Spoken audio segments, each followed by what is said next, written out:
రాజశేఖర్ ఒప్పుకుంటాడో లేదోనని సుదర్శన్ వాళ్లతో ఒక మాట అయితే అన్నాను, కానీ నా మీద ఆది మీద ఉన్న కోపంతో ఈ పెళ్లికి ఒప్పుకోడేమోనని మనసులో మూలన భయం ఉండింది. ఇప్పుడు ఆ భయం పోయి మనసు అంతా ప్రశాంతంగా మారింది.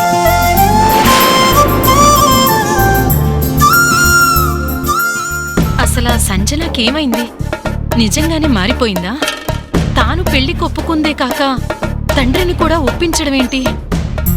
అమ్మయ్యా, ఈ పెళ్లితో కాస్త ఎడమొహం పెడమొహంగా ఉన్న మన రెండు కుటుంబాలు మళ్ళీ కలిసిపోతాయి. నాకు చాలా తృప్తిగా ఉంది.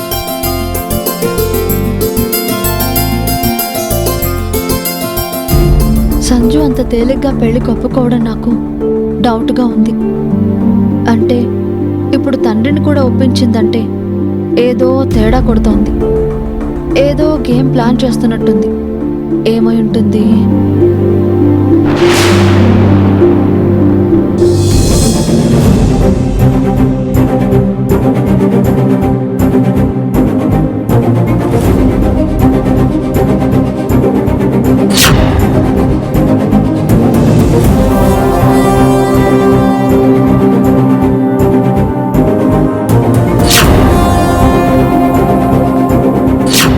పడ్డట్టు అది ఎప్పటికీ నీవాడే నీకే సొంతం.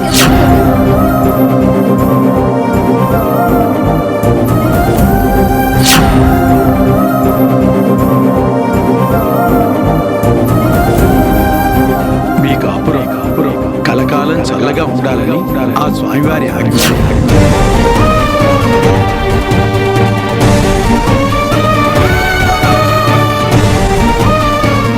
ఆది అలా నా మెడలో తాళి కట్టడం తప్పని నేను అనుకున్నాను.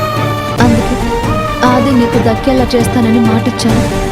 కానీ ఆది నా మెడలో తాళి కట్టడం దైవ నిర్ణయమని కులదైవం గుళ్ళో నా చేతికొచ్చినప్పుడు చెప్పకనే చెప్పింది.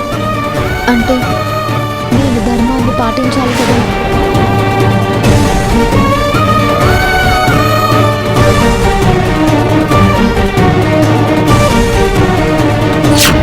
రాజశేఖర్ కూడా సంజనాన్ని వినోద్కి ఇచ్చి పెళ్లి చేయడానికి ఒప్పుకున్నాడు.